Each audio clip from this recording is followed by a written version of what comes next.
શ્રી પ્રભુને પ્યારા શ્રી યમુનાજીના લાડીલા એવા રસિક સત્સંગી વૈષ્ણવોને જય શ્રી કૃષ્ણ. એ જન્મમાંથી જીવન પ્રગટ કરવાનું છે. એક બહુ મોટો ચિત્રકાર હતો અને એ ચિત્રકારના મનમાં થયું, હું કોઈ નિર્દોષ વ્યક્તિનું ચિત્ર બનાવું. શોધવા ગયો કે આ વિશ્વના અંદર સૌથી નિર્દોષ વ્યક્તિ કોણ છે. ચારે બાજુ એને પરિભ્રમણ કર્યું અને ઝાડના નીચે એક બાળક એને જોયું. એટલી સૌમ્યતા હતી એના ચહેરા પર, એને લાગ્યું આ વિશ્વનો સૌથી નિર્દોષ વ્યક્તિ છે. અને બહુ સુંદર એને ચિત્ર બનાવ્યું. અને એ ચિત્રની બહુ બધી પ્રતિકૃતિઓ ઘર ઘર સુધી પહોંચી. વર્ષો વીત્યા, બાળક પણ મોટો થઈ ગયો, ચિત્રકાર પણ વૃદ્ધ થઈ ગયા. અચાનક વૃદ્ધાવસ્થાના અંદર એના મનમાં વિચાર આવ્યો કે વર્ષો પહેલા મેં એક નિર્દોષ બાળકનું ચિત્ર બનાવેલું, હવે એક દોષી વ્યક્તિનું ચિત્ર બનાવું, એક અપરાધીનું ચિત્ર બનાવું. ચારે બાજુ ફર્યો, જેલોના અંદર ફર્યો, કેદીઓને મળ્યો અને તપાસ કરવા લાગ્યો કે સૌથી મોટો ગુનેગાર કોણ છે, અપરાધી કોણ છે, જેને સૌથી વધારે દુષ્કર્મ કર્યા હોય એ કોણ વ્યક્તિ છે. અને તપાસ કરતા એક વ્યક્તિ એને મળ્યો. આંખ પર પટ્ટી બાંધેલી હતી, એક જ આંખથી જોતો હતો. એને સામે બેસીને એનું ચિત્ર બનાવ્યું. થોડાક દિવસ પછી ચિત્ર બનાવીને લાવ્યો.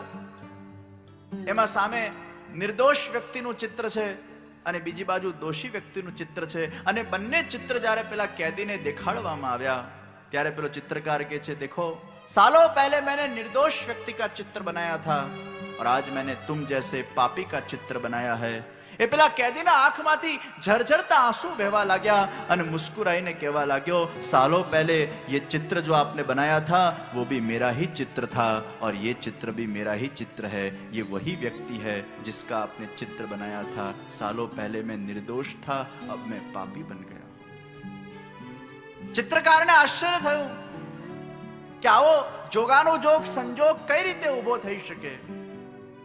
પણ ઈશ્વર ઈચ્છાથી એ ચિત્રકાર પણ એ જ વ્યક્તિ પાસે ગયો જે પહેલા નિર્દોષ હતો, પણ પછી સંગ દોષના કારણે, સ્વભાવ દોષના કારણે, વિકાર દોષના કારણે એ પાપવાન બન્યો, અપરાધી બન્યો, કેદી બન્યો. જન્મ એક બહુત બડી સંભાવના. એટલે જ્યારે દુષ્વિચાર આવે છે એને પોસ્ટપોન કરો. જ્યારે પણ સારો વિચાર આવે એને અમલમાં મૂકો. આ વિશ્વના અંદર જેટલા લોકો સફળ ગયા છે એ પોતાના ઇમ્પ્લિમેન્ટેશન સ્કિલથી સફળ ગયા છે, ખાલી થોટ સ્કિલથી સફળ નથી ગયા.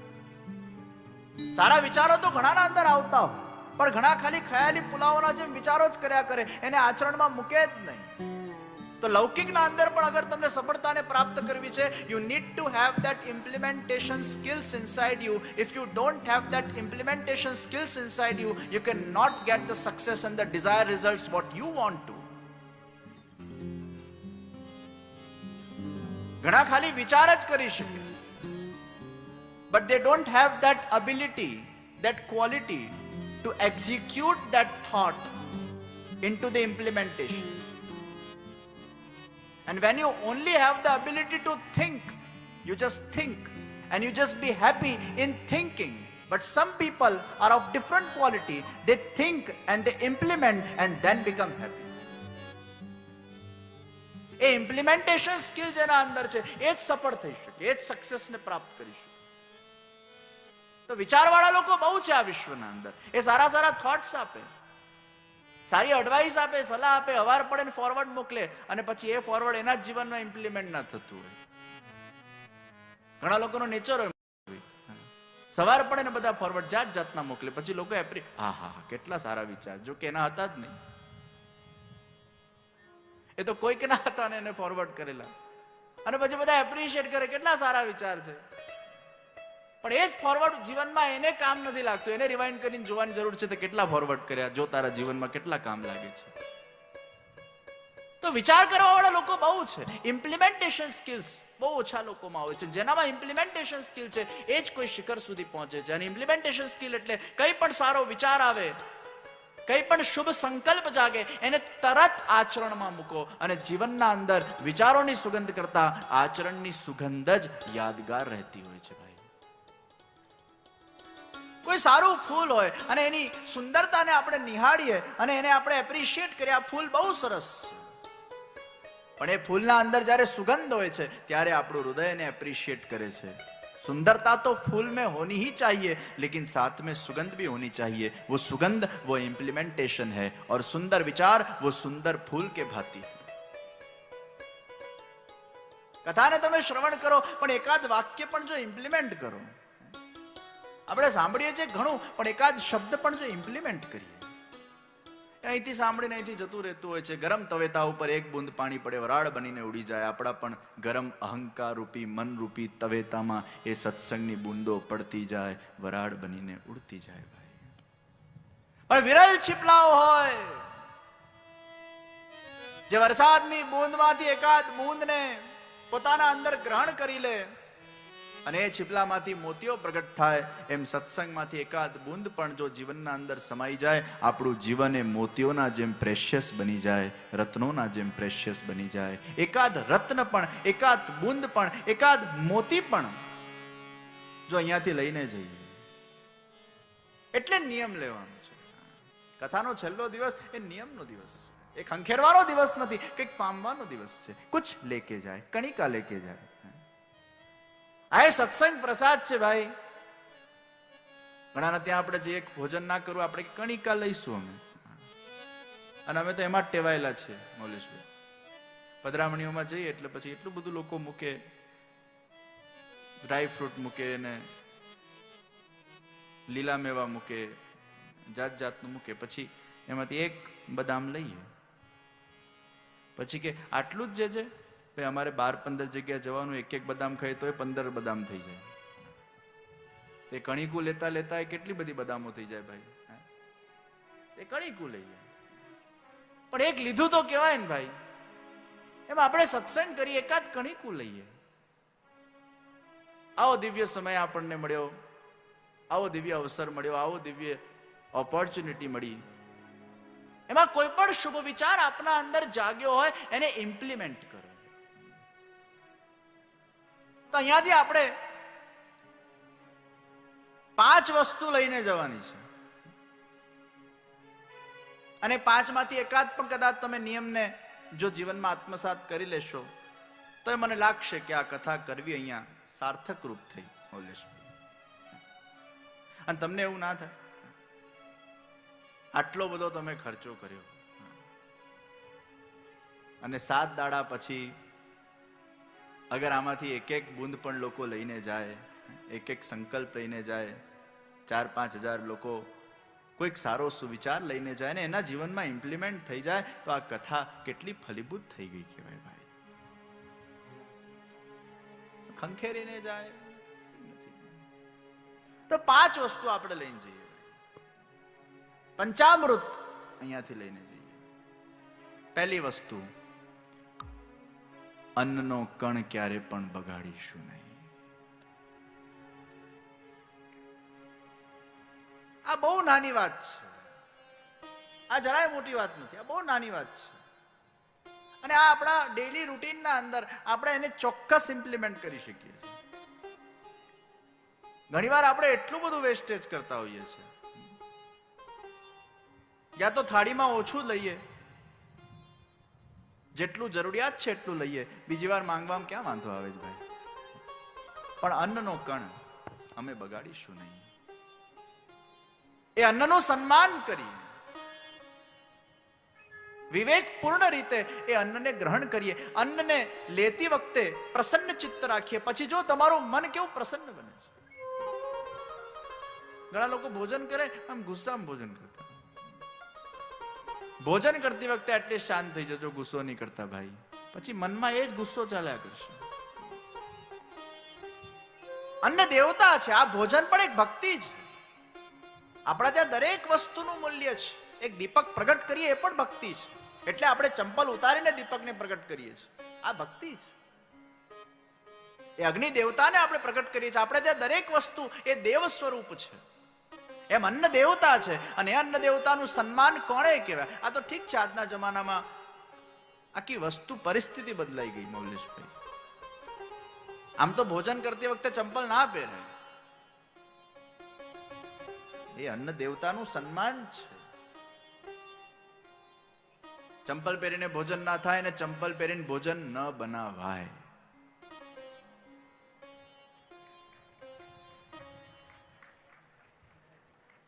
કેટલાય હશે ચંપલ પહેરીને બનાવવા વાળા? આ નાના નાના આચાર વિચારો આપણે ફોલો કરવાના જ ભાઈ. ચંપલ પહેરીને ભોજન ન બનાવાય અને ચંપલ પહેરીને ભોજન ન કરાય. ચંપલને હાથ લગાડો તો હાથ ધોવા પડે ભાઈ. હું ઘણી વાર જોઉં મૌલેશભાઈ, હા, અહીં બૂટ હાથથી કાઢે તો એવા બૂટ જ કેમ પહેરો છો? હાથ લગાડવા પડે.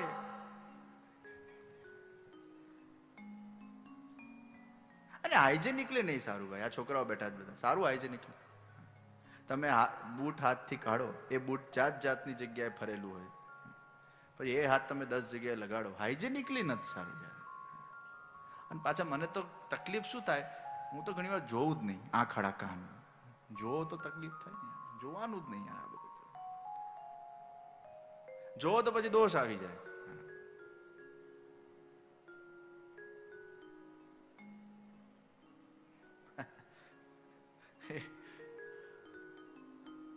જવા દો, હાથ નથી.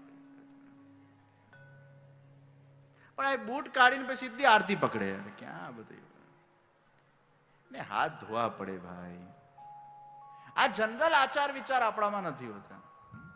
બૂટ અડકીને આપણે હાથ ધો, પણ બૂટ જ એવા, એ નિયમ લઈ લો. બૂટ એવા પહેરો જ નહીં કે જેને હસ્તનો સ્પર્શ કરવો પડે. આવા નાના નાના નિયમો લો જીવનમાં. હાથ જ ના અડવું પડે. હું કામ એવા સેન્ડલ આપણે પહેરવા જોઈએ જેમાં હાથ લગાડવા પડે? આપણે હાથ લગાડવાનો વિષય જ ના જોઈએ.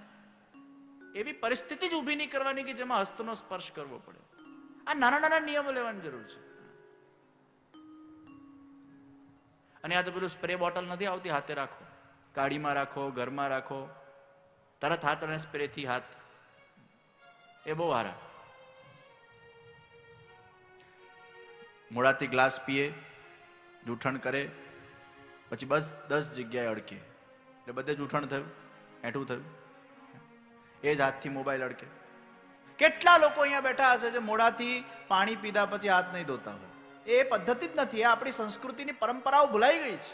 એ બધું એઠું કરીએ છીએ, બધું જૂઠણ કરીએ છીએ, આખું ઘર આપણે અશુદ્ધ બનાવીએ છીએ.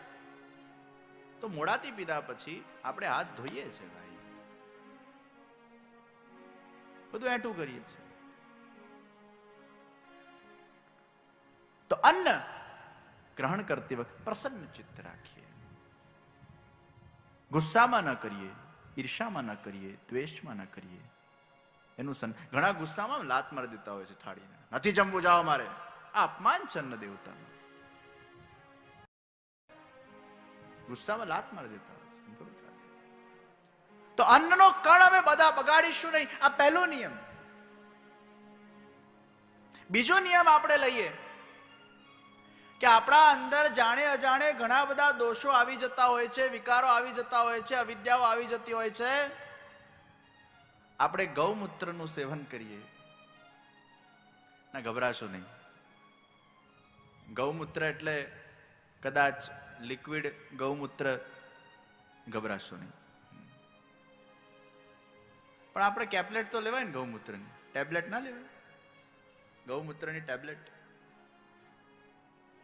મને આ વિચાર આવેલો કે ગૌમૂત્રમાં એટલી તાકાત છે, એટલી શક્તિ છે, એટલી ઉર્જા છે, પણ મોટા ભાગના લોકો લેતા નથી, ગભરાય છે, એમને ગંદુ લાગે, આ કઈ રીતે પીવાય, વાસ આવે. પછી ઘણીવાર ઓથેન્ટિકેશનનો વિષય આવે, કદાચ કોનું મૂત્ર કેવું હોય, એમાં કંઈક રોગ બીજો અમને નીકળી પડે. આવા બધા વહેમ મગજમાં ભરાયેલા હોય છે. તો એ ગૌમૂત્ર લોકો લઈ શકતા નથી, પણ 108 ડિઝીઝની દવા છે. મેમરી શક્તિમાં ઉપયોગી છે, સત્વગુણ વધારવા માટે ઉપયોગી છે, ગુસ્સો શાંત કરવા માટે ઉપયોગી છે. કારણ કે ગુસ્સો તમો ગુણથી આવે ને સત્વગુણ વધે તો ગુસ્સો ઘટે. ગાય ગુસ્સો કરે? તમે જેનું મૂત્ર પીવો ને જેનું દૂધ પીવો, તમે એના જેવા બનો. આપણા ત્યાં નિયમ છે કે તમે જેનું મૂત્ર પીશો અને જેનું દૂધ પીશો તમારા અંદર એની ઉર્જા આવશે, કે જેનું એઠું ખાશો તમારા અંદર એની ઉર્જા આવશે. એ ગૌમૂત્ર તમારા બ્લડમાં જશે, તમારું બ્લડ આખું પ્રસાદી બનશે, તમારા કેટલાય દોષો ધોવાશે, પવિત્રતા આવશે. આપણે બીજો સંકલ્પ લઈને જઈએ અહીંયાથી, કદાચ લિક્વિડ ગૌમૂત્ર ના પીવાય તો આપણે ગૌમૂત્રની કેપ્લેટ લઈએ ભાઈ. કેપ્સ્યુલ પણ નહીં, કેપ્લેટ. કેપ્સ્યુલમાં પાછું જિલેટિન આવે, નોન વેજીટેરિયન થઈ જાય. કેપ્લેટ. મારી ગઈ કથામાં જગદીશભાઈ નાથાભાઈએ જે કથા રાખી હતી એમાં એક દિવસ મૌલેશભાઈ આવેલા અને હવન પછી મારા પાસે બેઠા હતા. અનાયાસ, આ કોઈ પ્લાનિંગ નહીં, કઈ જ નહીં. અને મેં મારો એક વિચાર પ્રગટ કર્યો કે હજી સુધી ગૌમૂત્ર ઉપર કેપ્લેટ બનાવવામાં આવેલી નથી અને ઘણા બધા લોકો વંચિત રહી જાય છે. ગૌમૂત્ર પીતા નથી લોકો અને ઘણા ડરે છે પીવાથી. તો આપણે કંઈક એ રીતે જો એની ટેબ્લેટ બનાવીએ. એ વખતે અનાયાસ કંઈક ઠાકોરજીની ઈચ્છા હશે, વાતમાંથી વાત નીકળી અને મૌલેશભાઈના મનમાં સંકલ્પ જાગ્યો કે જે આપ જો આજ્ઞા કરતા હો તો અમે બાન લેબ્સ દ્વારા ગૌમૂત્રની કેપ્લેટ્સ બનાવીએ અને એમાંથી જે પણ વેચાણમાંથી પૈસા ભેગા થાય એ અમે કૃષ્ણ સંસ્કાર વર્લ્ડના અંદર ડોનેટ કરીશું.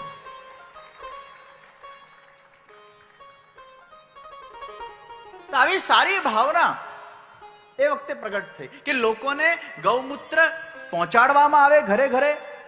આજે વિદેશના લોકોને પણ અગર ગૌમૂત્ર પીવું હોય તો લિક્વિડ ફોર્મમાં મોકલવું ઇટ ઇઝ ટુ ડિફિકલ્ટ. એ કેપ્લેટ ફોર્મમાં જઈ શકે ને ગળતા ક્યાં વાંધો આવે છે, કોઈને તકલીફ નથી પડવા. તો બીજો સંકલ્પ લઈએ, ગૌમૂત્રનું આપણે નિત્ય સેવન કરીએ. એમાં આપણા ઘણા દોષો ધોવાશે ભાઈ, અને બાળકોના અંદર મેમરી એ લોકોની સારી થશે. તમે એકવાર અનુભવી જો ડાયજેશનમાં. આપણે ત્રીજો સંકલ્પ લઈએ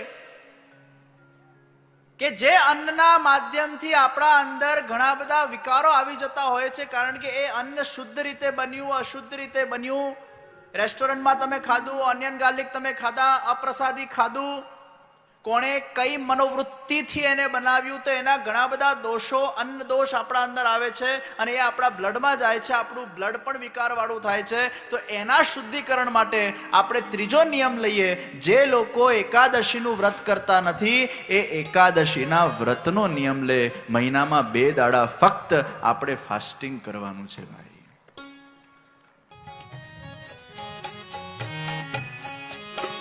જણે એકાદશીના વ્રત કીધા છે, જણે એકાદશીના વ્રત કીધા છે, એના 5 પદાર્થ સીધા છે, એના 5 પદાર્થ સીધા છે.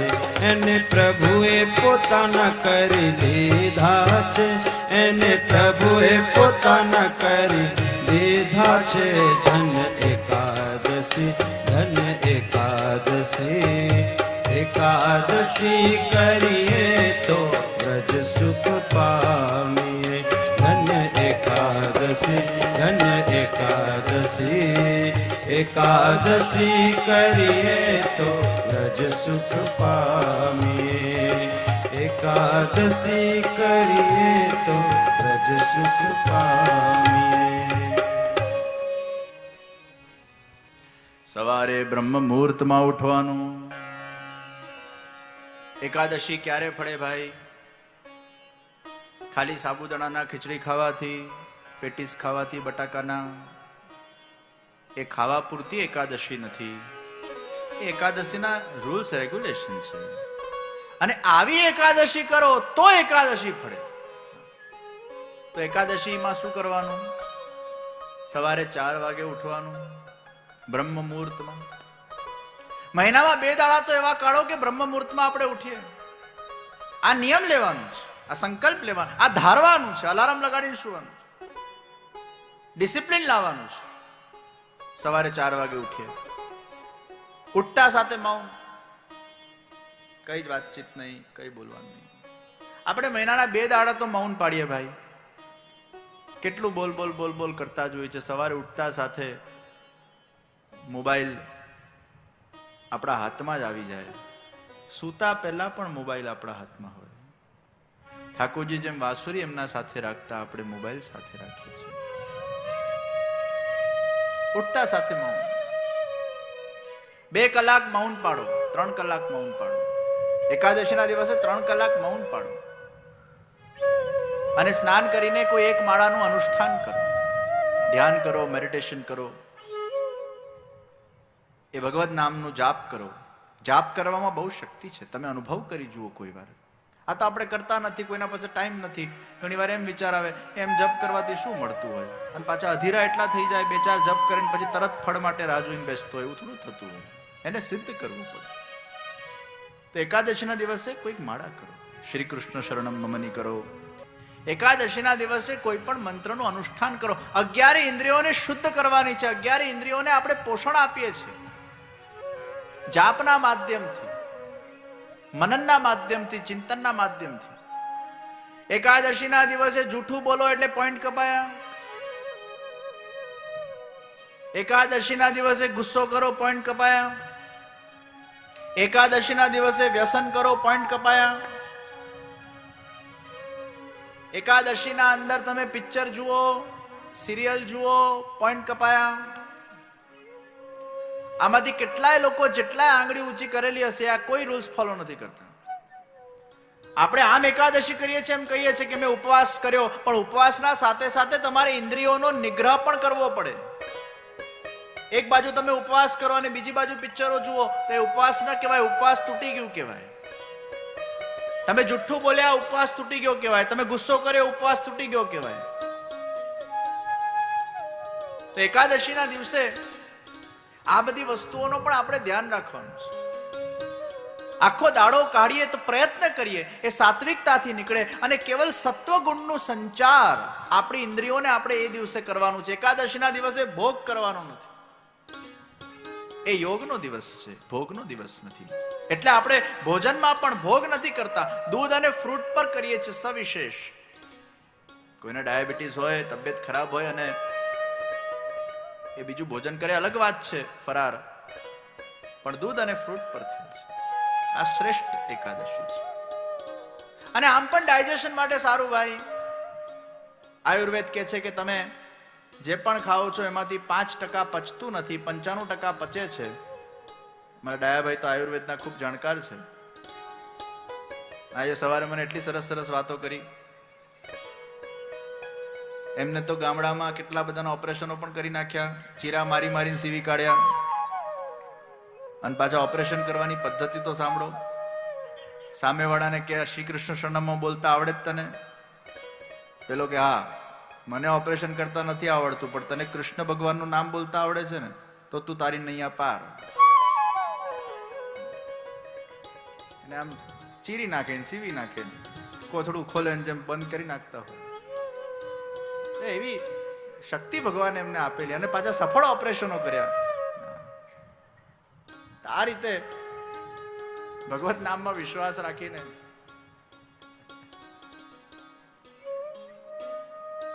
આયુર્વેદમાં કીધું છે કે તમે જે જમો છો એનું 5% અપચો રહે છે અને એ 5% જે અપચો થાય છે એમાંથી કાચું આમ ડેવલપ થાય છે. અને જે કાચું આમ ડેવલપ થાય છે એમાંથી ઘણા બધા ડિઝીઝ ડેવલપ થાય છે. એ કાચું આમ ડેવલપ ન થાય, એ 5% જે અપચો આપણા અંદર ભરાતો જાય, એને પચાવવા માટે આપણે એકાદશીનું વ્રત કરવાનું છે, ફાસ્ટ કરવાનું છે. તો ત્રીજો સંકલ્પ લઈએ, એકાદશી કરવાનો. ચોથો સંકલ્પ લઈએ,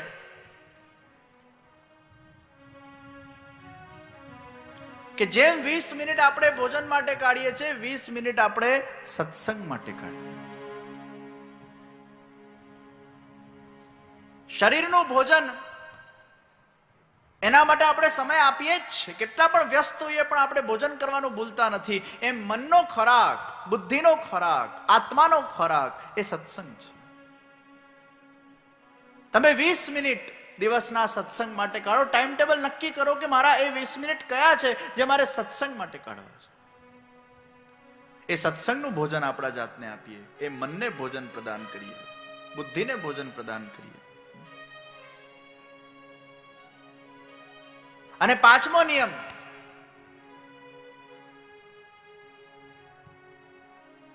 વર્ષમાં એકવાર કોઈક તીર્થયાત્રા પર જઈએ.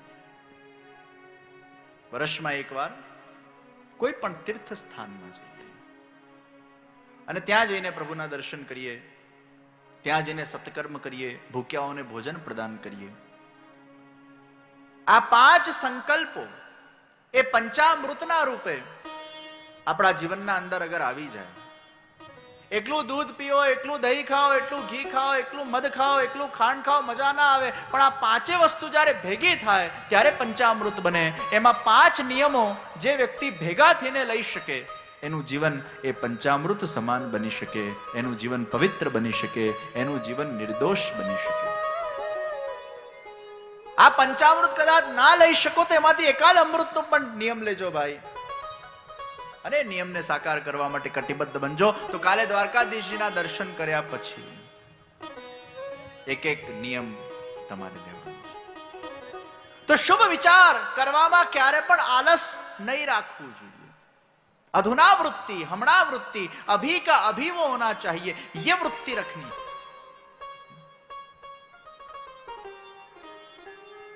દ્વારકાધીશજી આજે મૌલેશભાઈના ઘરે પધાર્યા છે. એક અનેરો આનંદ છે. હમણાં શ્રીનાથજીના ધ્વજાજી અમારા પીજના લાલાભાઈના ઘરે પધારેલા, એવો અનેરો આનંદ. આ જ રીતે બધા વૈષ્ણવોનું ભોજન, સત્સંગ પછી ભોજન, દર્શન પછી ભોજન, એની એક વિશેષ તૃપ્તિ છે, અલૌકિક આનંદ છે. તો અધુના વૃત્તિ, सम्यक आपती समाप्ति, कुछ यहां से प्राप्त करके जाना है, एक आध बूंद यहां से लेकर जानी है. એટલે કીધું આજનો લાહો લીજીએ રે, કાલ કોણે દીઠી છે ભાઈ. એક ગેમ રમીએ, ચાલો હાલો, આંખ બંધ કરો બધા. હું ઘણી બધી વાર ગેમ રમાડું છું. આમાં શું છે કે આપણા અંદર વિચારો ઘણા હોય છે પણ ક્લિક નથી થતું, અને ઘણી સારી વસ્તુ આપણને ખબર પણ હોય છે, ક્લિક નથી. ભાઈ ઇલેક્ટ્રિસિટી કેટલી પણ હોય પણ જ્યાં સુધી બટન ના દબાવો ને અજવાળું ના આવે. ઇલેક્ટ્રિસિટી કેટલી પણ હોય. આપણે આંખ બંધ કરીએ, ચાલો, બે આંખના વચ્ચે ધ્યાન કેન્દ્રિત કરો. તમારી જે ઉંમર હોય એનું સ્મરણ કરો. ઉંમરના આંકડાને બે આંખના વચ્ચે લાવો.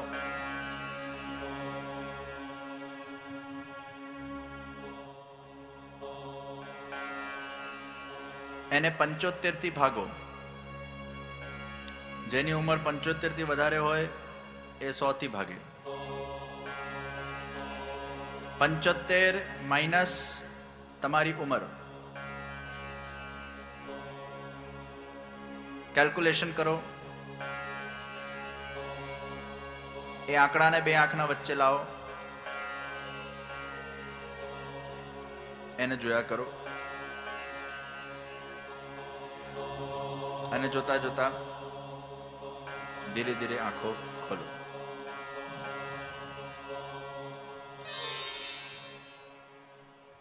આ જે આંકડો આવ્યો ને એટલા વર્ષ આપણી જિંદગી છે ભાઈ. આ બહુ સિમ્પલ છે. 75 મેં એટલે કીધું કે 75 પછી એ જેટલા જીવીએ છે એ બોનસ છે ભાઈ.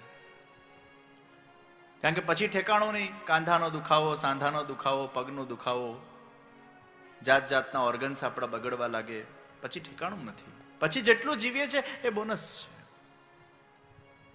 પણ 75 થી ભાગીને જે આંક તમને દેખાયો, હવે તમારા જાતને કહો, આ જપ કરતી વખતે રોજ તમારા જાતને કહેવાનું છે કે મારા પાસે આટલા જ વર્ષ રહ્યા છે,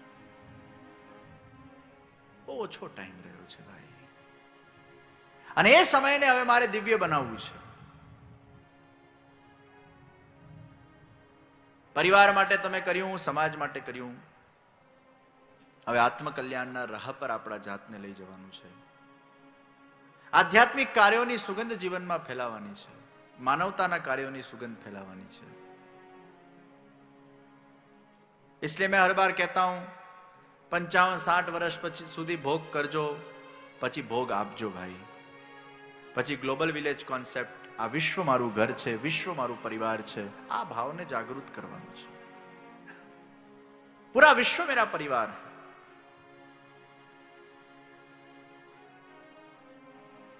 તો આજનો લાવો લીજીએ રે, કાલ કોણે દીઠી છે.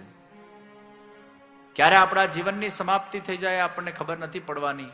આજના સમાપ્તિના દિવસે કોઈ એકાદ સૂત્ર એવો લઈને જઈએ જે આપણા જીવનને સુગંધિત કરે, જે આપણા જીવનને પલ્લવિત કરે, જે આપણા જીવનને એક દિશા પ્રદાન કરે, જે આપણા જીવનને કલ્યાણના માર્ગ પર આગળ લઈ જાય. કોઈ એકાદ સૂત્ર યહાં સે એસા લિખકર હમ જાએ તો આ પૂર્ણાહુતિ એ મંગલ પૂર્ણાહુતિ બનશે, આ સમાપ્તિ મંગલ સમાપ્તિ બનશે. કોઈક સારો નિયમ લઈને જઈએ. તો કરવું ઘણું બધું હોય છે પણ થતું નથી, કારણ કે માણસ ધારતો નથી. અને જો માણસ ધારી લે, એ જે ધારે એ કરી શકવા સક્ષમ છે. તો કોઈ પણ સારો વિચાર આવે એને તમે પોસ્ટપોન નહીં કરો. સારી વસ્તુનો સ્વીકાર, અને જે સારી વસ્તુનો સ્વીકાર કરે એને જ આસ્તિક કહેવાય, અને જેનો અસ્વીકાર કરે એને નાસ્તિક કહેવાય. સારી વસ્તુનો સ્વીકાર એ આસ્તિક, સારી વસ્તુનો અસ્વીકાર એ નાસ્તિક. અને સારી નો સ્વીકાર અને અસ્વીકારના વચ્ચે વિજ્ઞાન છે. તો એક બાજુ આસ્તિક છે, એક બાજુ નાસ્તિક છે, વચ્ચે વિજ્ઞાન છે. આસ્તિક એટલે જે માને છે આ છે, એમાં પછી બે પક્ષ નથી, બે મત નથી, કોઈ દ્વંદ નથી. ये है, ईश्वर है, इसका 100% मैं स्वीकार करता हूं, ये आस्तिक. અને नास्तिक, ईश्वर नहीं है, इसका मैं 100% स्वीकार करता हूं, वो नास्तिक. અહીંયા હાનો 100% સ્વીકાર, અહીંયા નાનો 100% સ્વીકાર, અને વચ્ચે વિજ્ઞાન છે. એમ નહીં કહેતા વિજ્ઞાન નાસ્તિક છે. હું એ વાતનો વિશ્વાસ કરવા તૈયાર નથી કે કોઈ વૈજ્ઞાનિકને આપણે નાસ્તિક શબ્દથી નવાજીએ. વૈજ્ઞાનિક નાસ્તિક નથી અને વૈજ્ઞાનિક આસ્તિક પણ નથી. એ વચલી દશા છે, ન ઇસ પાર ન ઉસ પાર. વૈજ્ઞાનિક એક સંભાવના છે, વિજ્ઞાન એ સંભાવના છે. એવું પેન્ડુલમ છે જે અહીંયા જઈ શકે અને અહીંયા જઈ શકે, એ ખાલી પ્રમાણ પર ચાલે છે. એ વિજ્ઞાનને જે વસ્તુનો પ્રમાણ મળે છે પોતાના સંશોધનના માધ્યમથી એને સ્વીકારતું જાય છે, એટલા વિષયમાં આસ્તિક બનતું જાય છે. અને જેનો એને પ્રમાણ નથી મળતો એમાં એ મધ્યમાં રહે છે, એ સંશોધન કરે છે, એ નાસ્તિક નથી બનતો. આપણે ભૂલ કરીએ છીએ કે વૈજ્ઞાનિકોને આપણે નાસ્તિક નામ આપીએ છીએ કે આ તો બધા સાયન્ટિસ્ટો છે, ભગવાનને માનતા નથી. ના, એ ભગવાનને માની શકવાની સંભાવના વાળો છે, અગર એને ભગવાન દર્શન આપી દેતો. એનો નકાર નથી કરતો. તો आस्तिक और नास्तिक के बीच में वैज्ञानिक है. પણ નાસ્તિક કેવો છે ખબર છે? એમાં સંભાવના જ નથી. એને ફૂલ સ્ટોપ મારી દીધું. વિજ્ઞાન એ કોમા છે, નાસ્તિક ફૂલ સ્ટોપ છે. એ કે પૂરું થઈ ગયું, ભગવાન નથી જ. અને નથી જ ને સાબિત કરવા માટે દલીલ આપશે કે જો આ કારણો છે કે જેનાથી ભગવાન નથી એવું સિદ્ધ થાય છે. એ નથી પહેલાથી એને સ્વીકારી લીધું છે અને પછી એની દલીલ કરે છે. એટલે જે વ્યક્તિ એવું કહે છે ભગવાન છે, એના સામે દલીલ કરે છે ભગવાન નથી, અને પોતાના જાતને પ્રૂવ કરવા માટે, પોતાની ટાંગડી ઊંચી રાખવા માટે સામ દામ દંડ ભેદનો પ્રયોગ કરવાની એની ક્ષમતા હોય, એ નાસ્તિક છે. અને એક આસ્તિક છે જે કહે છે જ, એમાં કોઈ બે મત નથી, एक विश्वास, एक श्रद्धा, उसके बीच में विज्ञान है. प्रियजनों, एक प्रकृति હોય જે લાગણીથી ચાલતી હોય, અને એક પ્રકૃતિ હોય જે તર્કથી ચાલતી હોય.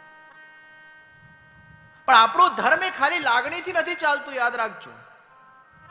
અગર કોઈ વ્યક્તિ ધાર્મિક છે, અગર કોઈ વ્યક્તિ આસ્તિક છે, અગર કોઈ વ્યક્તિ ભગવાનને માને છે, તમે એમ નહીં કહી શકો કે આ વ્યક્તિ એ લાગણીમાં વહી ગયો છે, પ્રેમ में अंधा हो गया है, जो कहा है उसने मान लिया. ऐसा नहीं. આપણા ત્યાં શબ્દ આવે છે એક બુદ્ધિ અને એક સદબુદ્ધિ. તો બુદ્ધિ અને સદબુદ્ધિમાં ફરક શું? ભગવાનને આપણે એવું નથી કહેતા ભગવાન તું મને બુદ્ધિ આપ, ભગવાન તું મને સદબુદ્ધિ આપ. તો સદબુદ્ધિનો અર્થ શું? તો આ સમાજમાં જે બે પ્રકૃતિના લોકો છે, એક ખાલી ઇમોશનલ જ છે, હૃદયથી જ વિચાર કરે, બુદ્ધિનો ઉપયોગ જ ન કરે, એ લાગણીના આવેશના અંદર વહી જાય છે, એ એક્સ્ટ્રીમિસ્ટ થઈ જાય છે આ બાજુ વધારે. અને એક છે તાર્કિક બુદ્ધિનો વ્યક્તિ, જે દરેક વિષયમાં લોજિક, તર્ક એને જ પ્રાધાન્ય આપે છે. એને લોજિક સંતોષ મળે તો જ એમાં સેકન્ડ સ્ટેપ ભરવા તૈયાર છે. એ વધુ પડતો તાર્કિક છે, એ લાગણીહીન વ્યક્તિ છે. તો એક પ્રકૃતિ છે જે કેવલ તર્કને મહત્વ આપે છે, એક પ્રકૃતિ છે જે કેવલ લાગણીને મહત્વ આપે છે. તો સદબુદ્ધિ કોને કહેવાય? લાગણીશીલ તર્ક. જ્ઞાન અને ભક્તિ આ બંનેનું સમન્વય. એકલી બુદ્ધિ પણ ના હોય ને એકલી લાગણી પણ ના હોય, પણ લાગણી અને બુદ્ધિ જ્યારે ભેગી થાય એને સદબુદ્ધિ કહેવાય. ઈશ્વરના ભક્ત એ સદબુદ્ધિ વાળા છે. એ મૂર્ખાઓ નથી, એ અજ્ઞાનીઓ નથી. આસ્તિકો એ મૂર્ખા નથી, ડોબા નથી, અજ્ઞાનીઓ નથી. એ સદબુદ્ધિ વાળા છે, જે કેવલ બુદ્ધિને પ્રાધાન્ય ના આપીને એમાં લાગણીનું પણ એસેન્સ, ફ્લેવર ભળેલું છે. એને સદબુદ્ધિ કહેવાય. લાગણી અને બુદ્ધિનો સમન્વય છે. બુદ્ધિ પૂર્વકની લાગણી છે. યાદ રાખજો, એકલી લાગણી એ વ્યક્તિને નકામો બનાવી દેશે. ખાલી ઇમોશન્સના આધાર પર ચાલતો વ્યક્તિ એને કોઈ મૂર્ખો બનાવી જશે. અને ખાલી તર્ક પર ચાલનાર વ્યક્તિ એ જડ બની જશે. ઇમોશન્સ અને બુદ્ધિનું સમન્વય થવું જોઈએ, ત્યારે સદબુદ્ધિ કહેવાય. તો સત્સંગ એટલી બુદ્ધિ નથી આપતી, સત્સંગ સદબુદ્ધિ આપે છે. એને લાગણી પણ આપે અને એને એના તર્કોનું સમાધાન પણ આપે, એની જિજ્ઞાસાનું સમાધાન પણ આપે, એના ક્વેશ્ચન્સના આન્સર્સ પણ આપે. એટલે સત્સંગ વ્યક્તિમાં સદબુદ્ધિ જાગૃત કરે છે. અને ભક્તિ હંમેશા મધ્યમાં રહેલી છે. કર્મ અને જ્ઞાનના વચ્ચે ભક્તિ છે.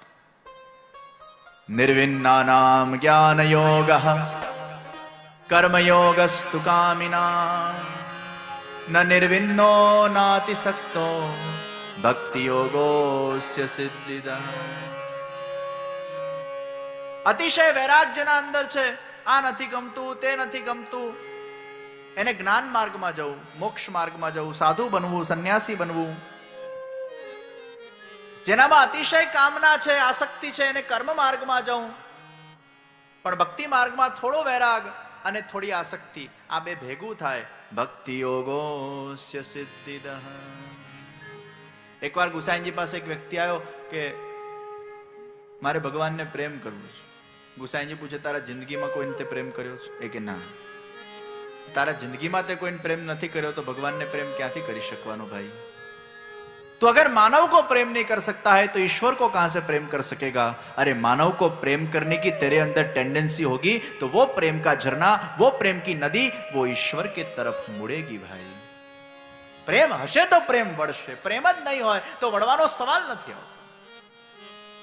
तो मध्य मारे छे भक्ति, मध्य मारे छे सद्बुद्धि. विज्ञान ये प्रमाण ने माने छे. तो आस्तिको सद्बुद्धि वाળા છે, વિજ્ઞાન મધ્યમાં છે, નાસ્તિકો નકારાત્મક છે. નાસ્તિકો થોડુંક જ જાણીને એવું માની લે છે કે આ નથી. विज्ञान हजी संशोधन तो करे छे, ये हार नहीं मानता, वो संभावना को नकारते नहीं. तो स्वीकार वो आस्तिकता का लक्षण है. कोई पण सारी वस्तुनो स्वीकार, એને નિયમબદ્ધ કરીને ઇમ્પ્લિમેન્ટ કરવું, એ આચરણની સુગંધ જેના અંદર છે એનું જીવન એ વિશેષ રૂપે સફળ બની જાય છે. તો આચરણ કા વિશેષ મહત્વ. રામ અને સીતા વચ્ચે મીઠો ઝઘડો થયો. રામ ભગવાન કે મારા ચરણ વધારે સુંદર, સીતાજી કે મારા ચરણ વધારે સુંદર. લક્ષ્મણજીને વચ્ચે પાડ્યા, તમે નક્કી કરો કોણા ચરણ વધારે સુંદર. लक्ष्मण जी मुंझाया, प्रभु आप दोनों के झगड़ों के बीच में मुझे क्यों लाते हो? पति पत्नी नो भरोसो कहेवाय, सवारे झगड़े सांजे भेगा थईने चा पीता होय, जे वच्चे पड़े बुरो बने. लक्ष्मण जी आंगળી કરી, આ ચરણ. राम भगवान मलकाया, જોયું, આખીર મારો ભાઈ છે, સીતા મારો ભાઈ છે, મારા ચરણ વધારે સુંદર છે. લક્ષ્મણ કે મારી વાત તો પૂરી કરવા દો ભ્રાતૃશ્રી, આ ચરણથી આ ચરણ શોભે છે. એટલે સીતાજી તરફ આંગળી કરી. સીતાજી મલકાયા, દેખા તમારા કરતા મારા ચરણ વધારે શોભે છે. રામ ભગવાન કે Sitaji you are misunderstanding the topic. લક્ષ્મણનો ભાવાર્થ એવો નથી કે મારા કરતા તમારા ચરણ સુંદર છે, એનો ભાવાર્થ એ છે કે મારાથી તમારા ચરણ શોભે છે. આ ચરણથી આ ચરણ શોભે છે. રામના ચરણથી સીતાના ચરણ શોભે છે. એમાં કઈ કમ્પેરિઝનનો અર્થ નથી લેવાનો તમારે. લક્ષ્મણ કે છે પ્રભુ હું તો કઈ બીજું જ કહેતો હતો, આચરણથી આ ચરણ શોભે છે. એક્શન્સથી, ઇમ્પ્લિમેન્ટેશનથી, આચરણની સુગંધથી એ ચરણની શોભા વધી જતી હોય છે. આ બંનેના જીવનના અંદર આચરણ છે એટલે આપના બંનેના ચરણ શોભાયમાન થઈ રહ્યા છે.